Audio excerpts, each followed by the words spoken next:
3 rumah di Kabupaten Sinjai, Sulawesi Selatan, terbakar, Jumat, 7 Februari 2025. Tepatnya di Jalan Agus Salim, Kelurahan Balangipa, Kecamatan Sinjai Utara. Kasih Ops Damkar Sinjai, Muhammad Yamin membenarkan peristiwa tersebut. Ketiga rumah tersebut milik Salamung, 60 tahun, berprofesi sebagai pengusaha. Penyebab kebakaran ini diduga karena korsleting listrik. Muhammad Yamin ungkap, api pertama kali dilihat membesar dari lantai 2. Pukul 19.20 WITA, Damkar Sektor Posko Induk tiba di tempat kejadian kebakaran. Damkar menerjunkan 4 armada dengan 15 personel. Damkar berhasil melakukan pemadaman dan melakukan pendinginan pukul 20.11 WITA. Kerugian akibat kebakaran ini mencapai ratusan juta.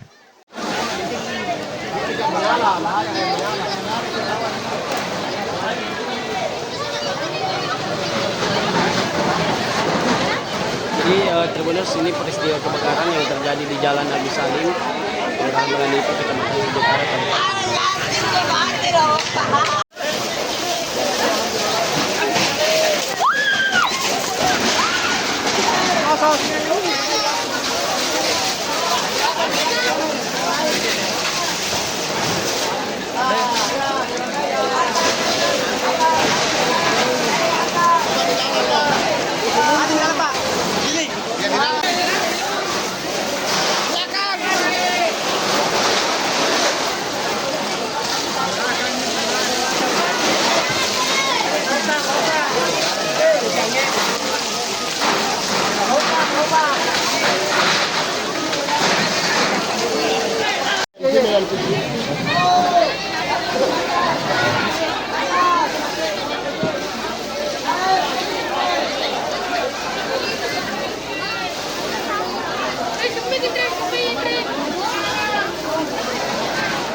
Gara-gara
bagaimana Pak?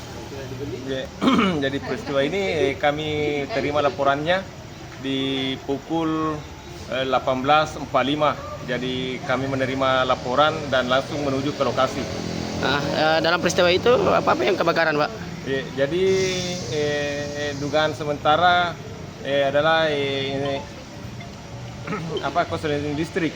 Berapa rumah Pak? 3 rumah, tetapi cuman satu keluarga. Oh, jadi 3 rumah tapi namun satu keluarga. Iya, Oh, iya. jadi satu pemiliknya tapi 3 rumah. Ya, 3 rumah. Tapi apakah rata dengan tanah ini yang ketiganya Pak atau bagaimana Pak? Tidak, karena kami cepat datang dan cepat melakukan penyiraman. Berapa armada Pak dan berapa personil yang diturunkan dalam peristiwa ini Pak? Ya, jadi kami menurunkan 4 armada, personil sekitar 10 personil. Pemilik rumah sendiri Pak atas nama siapa Pak? Nama pemilik Jumasing. Masih. Ya. Jadi untuk kondisi saat ini Pak bagaimana? Ya, jadi untuk kondisi saat ini kami sudah melakukan penyiraman, pendinginan sampai kami melakukan pengecekan kembali dan sudah tidak ada api, sehingga kami sudah meninggalkan lokasi. Apakah ada korban jiwa dalam peristiwa ini Pak atau bagaimana? Jadi korban jiwa ya tidak ada, cuman kerugian ada 2 unit roda 2, dan kami menaksir sekitar 400 juta. Download Tribun X sekarang, menghadirkan lokal menjadi Indonesia.